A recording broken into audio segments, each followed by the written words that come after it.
Today on Locked On Red Wings, the offense stumbles as Detroit is shut out in an unlikely goalie duel. You're Locked On Red Wings, your daily podcast on the Detroit Red Wings. Part of the Locked On Podcast Network, your team every day.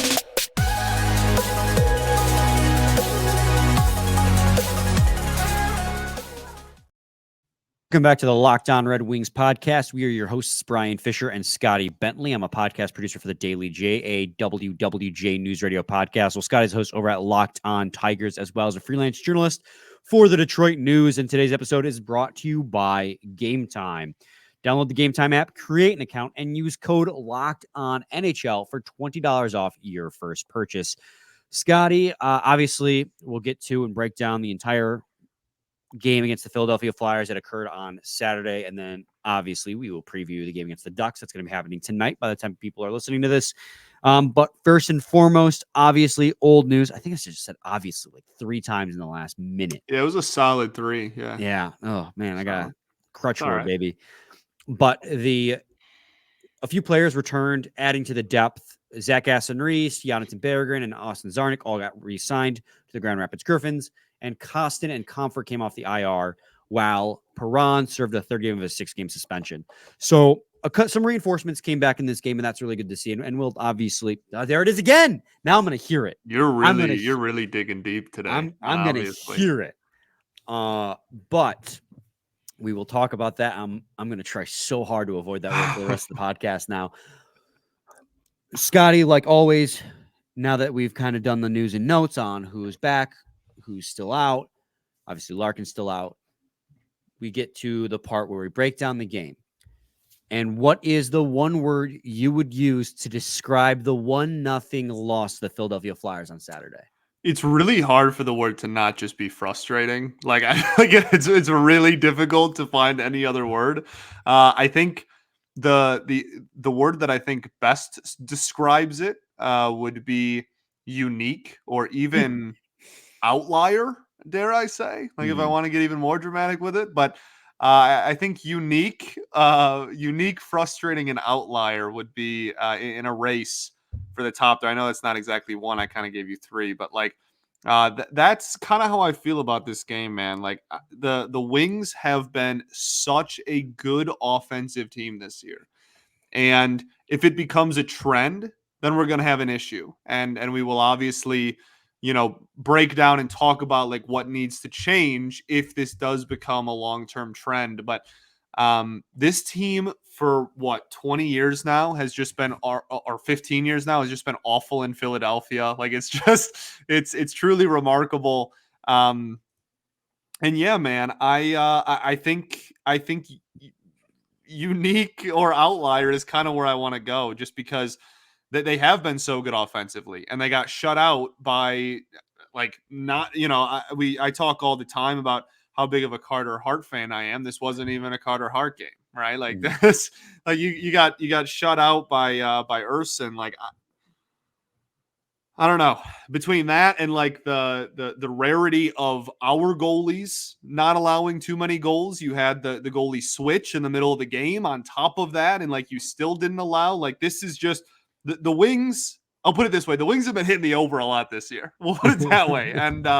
And this was a 1-0 hockey game for a Red Wings team that has struggled in net and scored a lot of goals, and that is why I very frustrating, because we're not used to not scoring goals this year. But I think unique. It's a very unique loss. There haven't been too many that look like this one.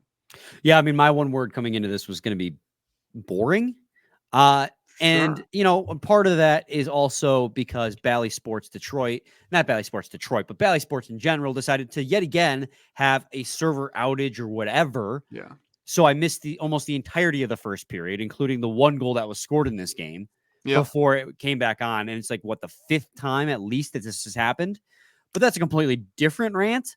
Yeah, it might be more than that. But boring is what I had. I mean, it felt like a game, despite the fact that at the end of the game, shots were even, I think 33-33. It felt like a game where nothing really happened. Both teams only generated 7 high danger chances in this game, like split even. High danger chances 7 aside. And the one goal that the Philadelphia Flyers scored was just an unfortunate ricochet off JT Compher's stick as he tried to clear the crease. So, like, even their goal was kind of fluky. It felt like neither team could really ever generate a ton of offense, which, as you've already said, is not something this team's struggled with a lot. But I will say the last time this team struggled with this, goal scoring being what I'm talking about, almost said it there, caught myself, is the last time this team went through kind of a lull. Yeah. You know, the last time this team went through a lull, I can't remember, was it 3-5-3, whatever was the thing I was saying. They obviously had started off after the hot streak to start off the year. Yes. And then they went on a lull, and then they've been, playing pretty not like copy and paste every night, but they've been on, a similar trend since. So, you look at it, caught it again. The overtime loss to the Seattle Kraken was the first of the downward spiral. That they put up 4 goals, and they had 3 power play goals in that game. It was absolutely electric hockey game that they just didn't win. Then only 1 goal against Winnipeg, 1 goal against Boston. They scored 4 in the comeback overtime win over the Islanders. Shut out against the Florida Panthers. The only other time this season I believe they've been shut out. That one, the Panthers just absolutely suffocated the Red Wings. They scored 3. I'm sorry, jumping ahead a little bit. They scored 5 in the Boston win, and then 3 in the loss to the Rangers. That was when the Rangers took their foot off the pedal after they got up 5-0.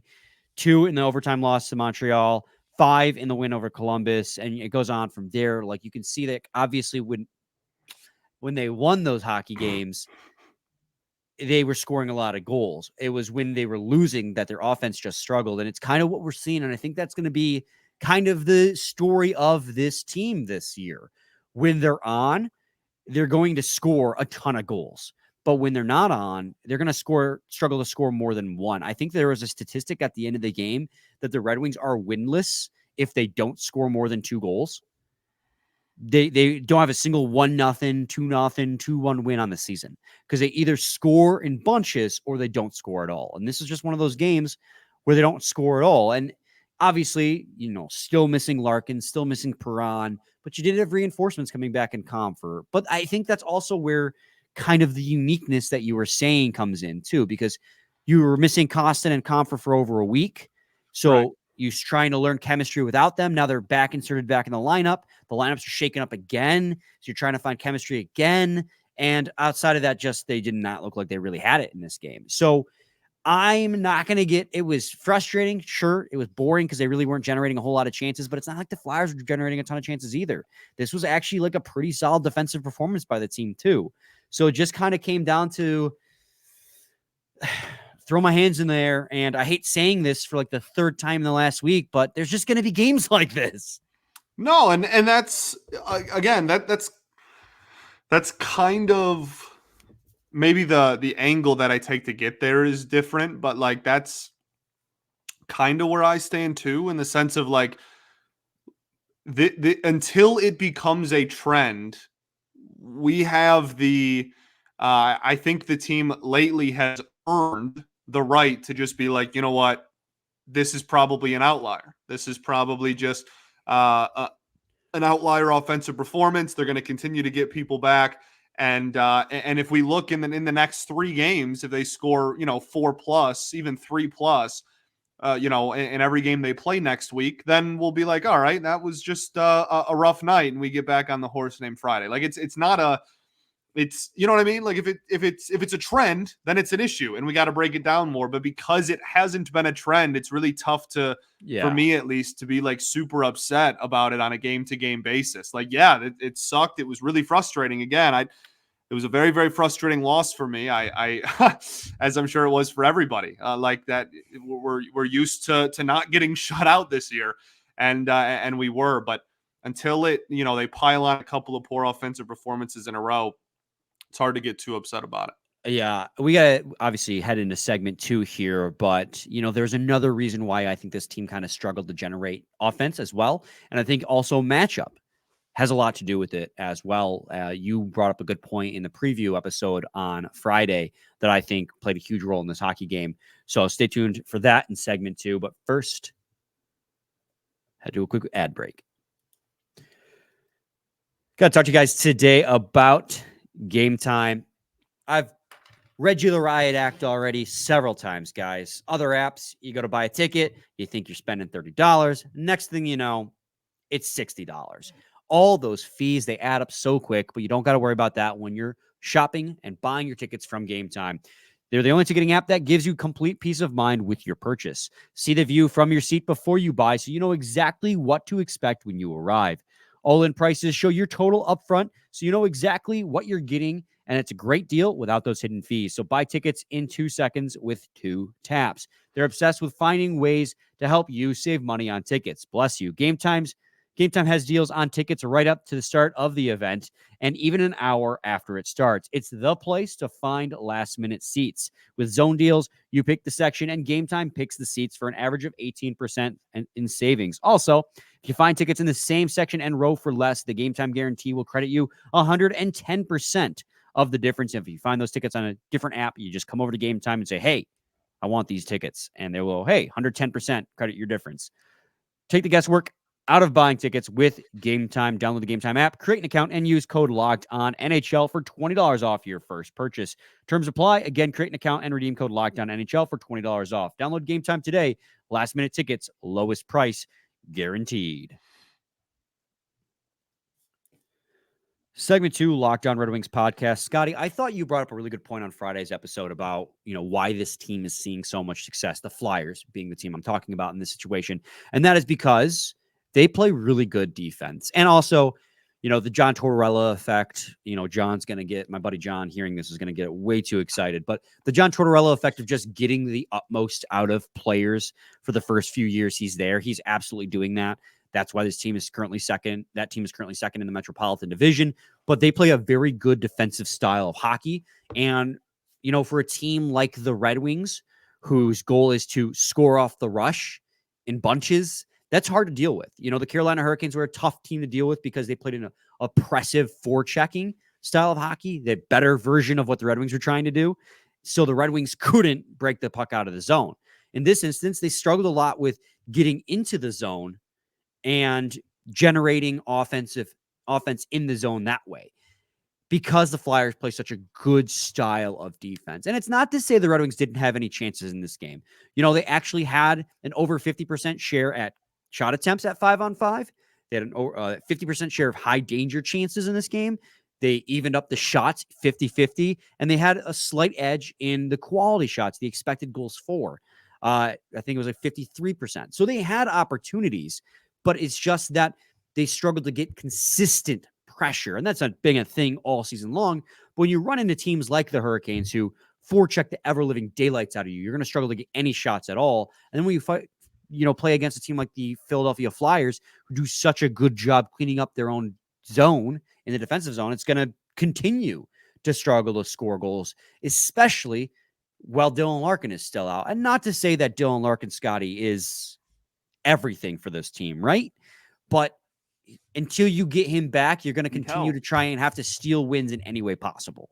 Yeah, man, he helps. He helps. And yeah, I guess I don't know. It's such a weird time with all the injuries that happened, and obviously, as you just alluded to, like Larkin not playing and whatnot. Like, I guess they have scored 1 goal in their last 2 games. Like, I you know what I mean? Like, you say that like it's a good thing, but it's not a good thing. No, I mean, I meant when I said, when I said I'm not going to worry until it becomes a trend.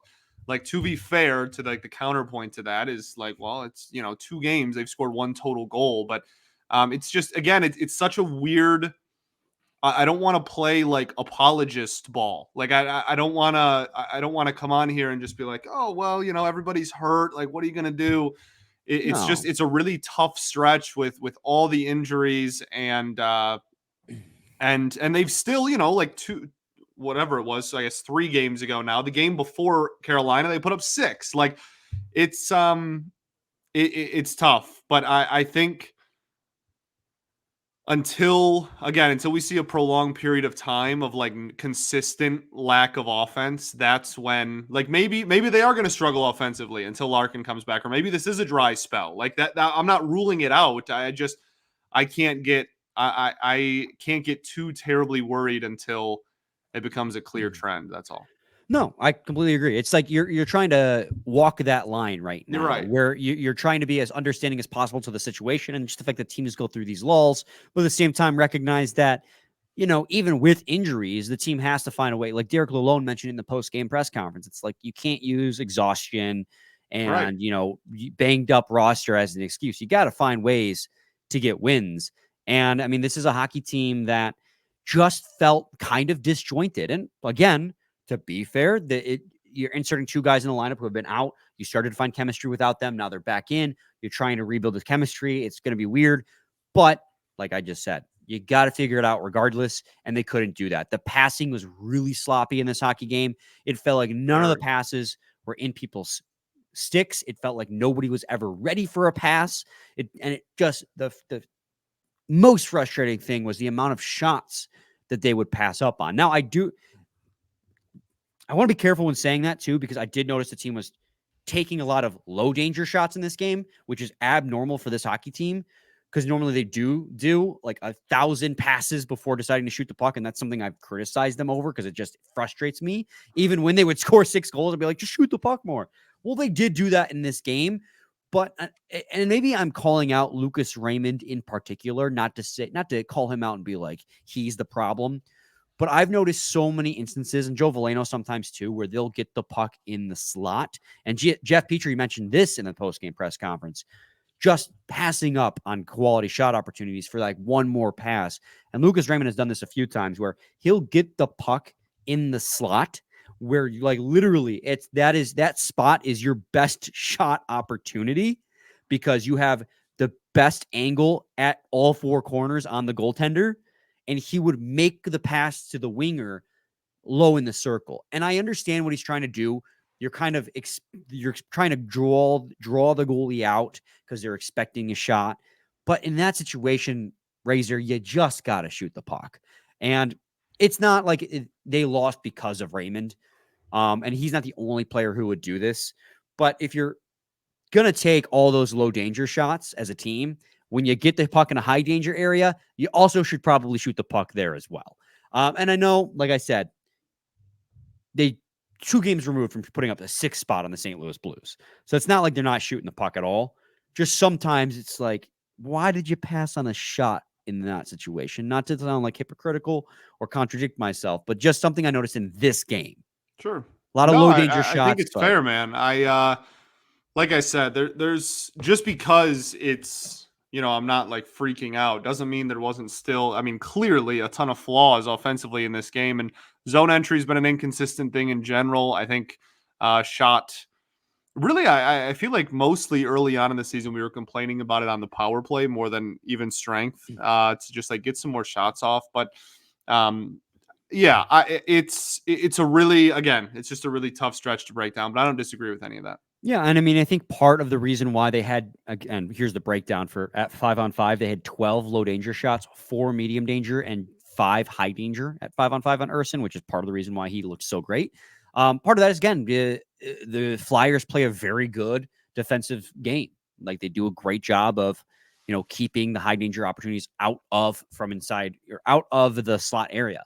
So while you're walking that tightrope, right? Where this is partly how the Flyers play their game. So it's going to be a struggle, but at the same time, you got to figure it out. So it's just, and they couldn't in this game. The Flyers, 1-0, but they played great. If you're okay with it, we'll head into segment 3 here, Scotty. We got to praise some goaltending because the goaltending was unreal for the Red Wings in this hockey game. 2 goalies played. They were great. Power play struggles as well. And, despite the fact that the Red Wings couldn't really get much going, there was one line in this game I thought actually generated the best opportunities for this hockey team, despite the goose egg on the scoreboard. So we'll do all that in segment 3 and do a quick preview of the struggling Anaheim Ducks. So stay tuned to Locked On Red Wings. As the weather gets colder, the NFL offers stay hot on FanDuel. Right now, new customers get $150 in bonus bets with any winning $5 moneyline bet. That is $150 if your team wins. If you've been thinking about joining FanDuel, there's no better time to get on the action, especially as the Detroit Lions have 10 wins on the season. And if the almost said the Kraken, if the Seahawks lose tonight, the Lions will have clinched a playoff spot. So the app is so easy to use. There's a wide range of betting options, including spreads, player props, over-unders, and more. So visit FanDuel.com/lockdown and kick off the NFL season. FanDuel, official partner of the NFL. Segment 3, Locked On Red Wings podcast. Scotty, we got to praise some goaltending because Alex Lyon, up until when he got hurt, and Ville Husso were spectacular in this game. Absolutely. Absolutely. Lion, is there an update on him? So last I had heard was during the media availability after the game, and Lalone, of course, was just like a upper body injury, which tells us nothing. And I know that's the point, but sometimes it's just like, dude, just at that point, don't even say anything. If a whole different conversation. Coach speak, baby. Coach. Yeah, no, I mean, first off, I hope Lyon's okay because I feel like this goalie situation changes dramatically if he's not. But we'll obviously keep tabs on that throughout the week. But yeah, man, this was a really good game for Husso. I feel like that's a couple of good outings in a row for Husso. Husso, as the ESPN broadcast the other night said, Husso. Yeah, man, it's a few good ones in a row for him, which is very important. We've talked about it all the time. We don't have to like go down the rabbit hole completely, but like Lyon is not going to sustain what he's at right now throughout the entire season, and Husso is going to be a primary factor, whether he's the 1A or the 1B or however, whether he's just the bona fide one or the bona fide backup, whatever role he ends up being into, he is going to get legitimate playing time. And it's very, very important for the Red Wings' success for Husso to be playing solid hockey. So really nice to see, even if it is a relief effort, that's 2 outings in a row that I think we can all be pretty happy from him. Yeah, and I mean, like, even Alex Lyon before, and for those who are listening and didn't get an opportunity to see the game, Lyon made a save, and I'm not quite sure exactly what happened. It's not clear on the replay even. I'm not sure if the puck hit him, like, under the pad and got him in the ribs, or if he tweaked something, because it was one of those plays where he had to make, like, 3 quick, like, very small lateral movements back and forth to try and make the save, and I wasn't sure if he like tweaked something making the save on his like oblique area or if the puck got him under the pads, but something in his rib area was bothering him and he ended up leaving the game. But I mean, even the one goal that Alex Lyon let in, it wasn't his fault. It was just an unfortunate deflection off JT Compher's stick, as I said earlier. And Ville Husso was great, 18 saves. He actually earned 3rd star in this game, according to ESPN. 18 saves, perfect in net for the Detroit Red Wings, made big saves. That's 2 straight games definitively where Ville Husso has been fantastic outside of 1 error. Like, I know we were so conflicted on his performance against the Carolina Hurricanes because, again, that error he made ended up being the game-winning goal, but it's not as if he didn't put them in a position to win that game. And then again, in this one, I mean, he kept the Red Wings in it the entire time, and then that's where it gets really frustrating, right? Like, this goaltending has been the biggest Achilles heel of this hockey team throughout the season, and they've had to outscore their problems in net and in the back end. And then the goaltending gives you 2 solid performances, and you score a collective 1 goal in those 2 games when your offense has been so good. Like, of course, like one finally turns it on and the other one turns it off. But, hopefully that's something that changes very quickly here. But yeah, they were absolutely fantastic in this game, and I just wanted to give mad props because Red Wings needed it, and they unfortunately they couldn't pull it out, but they, like I said, put them in a position to win. Power play also 0-for-3 in this game, and they struggled in the game prior too. Obviously against there it is again. I said it again. Against the Carolina Hurricanes, it struggled as well. And in one power play in particular, it felt like Carolina had all the momentum.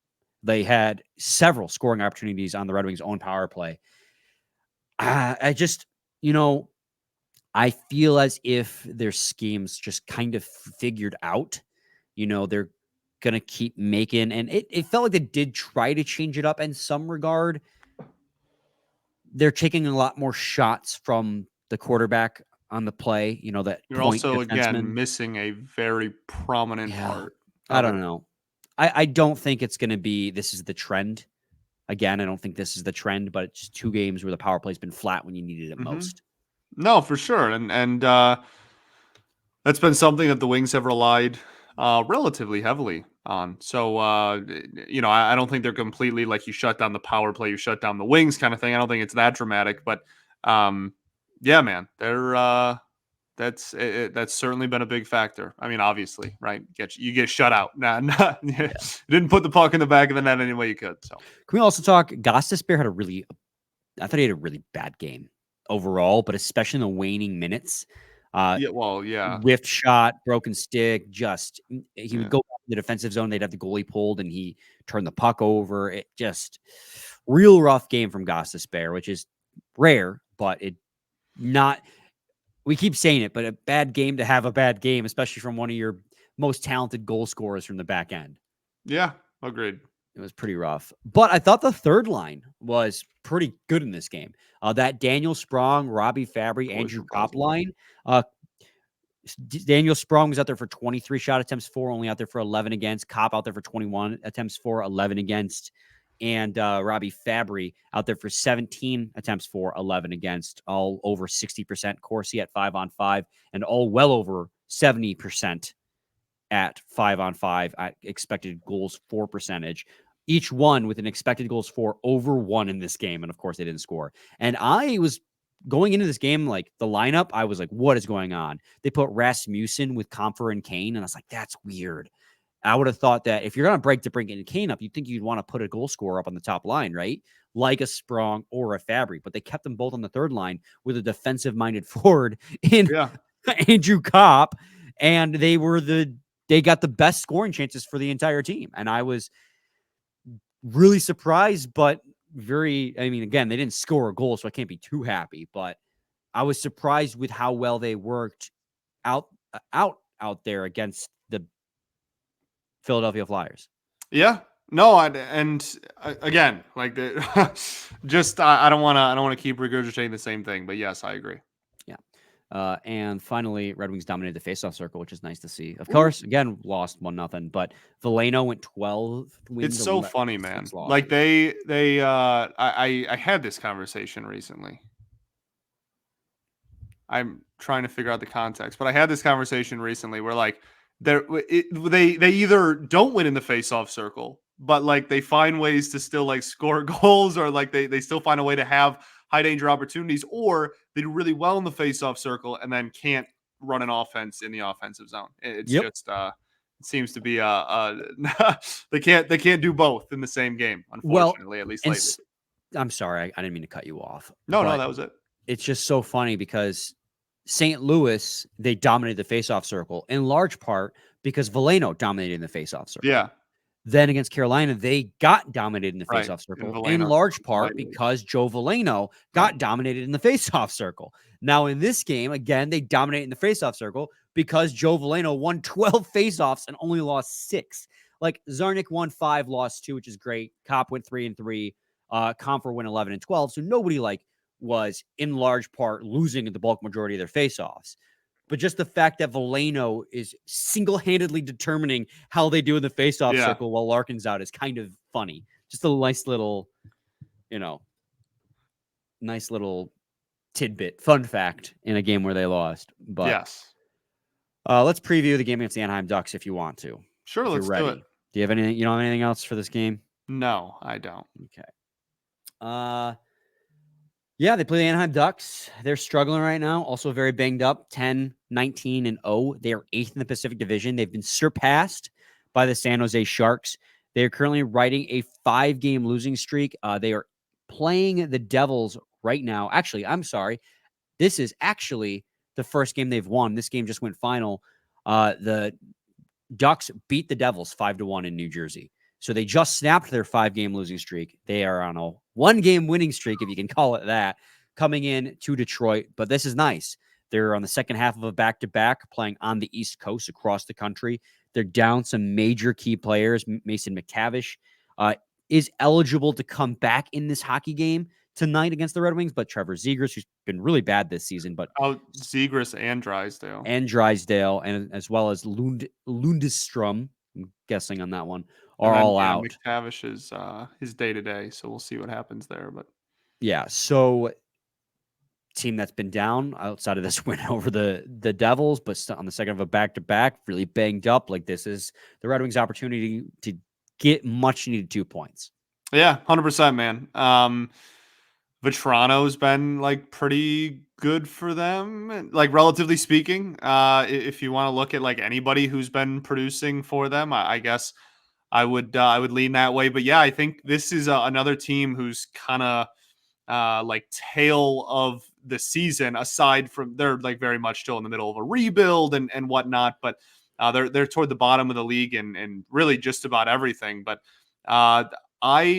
it's very hard for me to have conversations about the Ducks without just continuously bringing up, like, what would the Ducks look like if they actually did trade John Gibson 4 years ago? You know what I mean? Like, that's like he's got like an 890 this season or something like that, Gibby. maybe a little bit better. Like he certainly is not prime, like Gibby in there anymore. So it's he, and I don't know if we're going to get him in. I don't know who's in net. It's a back-to-back, so I'm assuming they'll do a 1-1 in net. But yeah, man, they are down a lot of their key contributors offensively to a team that already hasn't been very good offensively. They are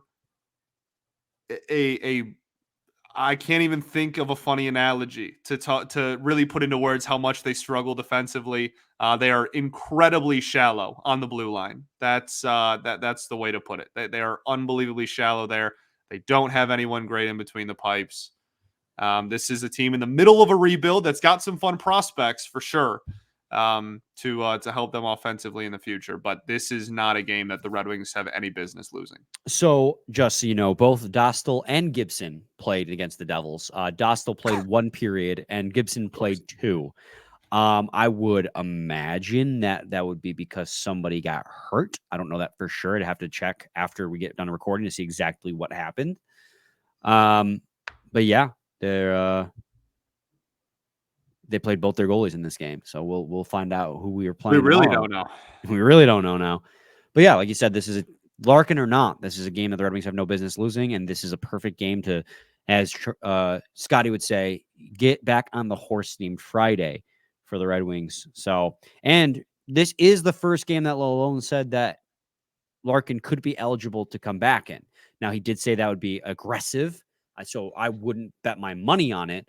But just to know that we are probably getting closer to a Larkin return, I would think, if I'm being honest, if I'm being conservative, next weekend, like over this Christmas break. Is there even any weekend games over? Yeah, that's right. The Friday and Saturday back to back. So one of those 2 games is when I would guess, if I'm being conservative. But we still don't really know what's wrong with him. But we do know that he is skating again, which is positive. And like I said, Lalone said, optimist. Like, if you're being an optimist, it would be aggressive to have him come back on Monday. But that's where the window basically begins. Yeah.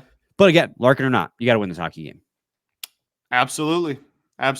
Yeah, you have to. I don't really know if I have anything else. Yeah, neither do I. Also, shout out the defense in the game against the Philadelphia Flyers. We talked so much about the goaltending and the struggles of the offense, but they did a really good job of shutting down the Flyers too.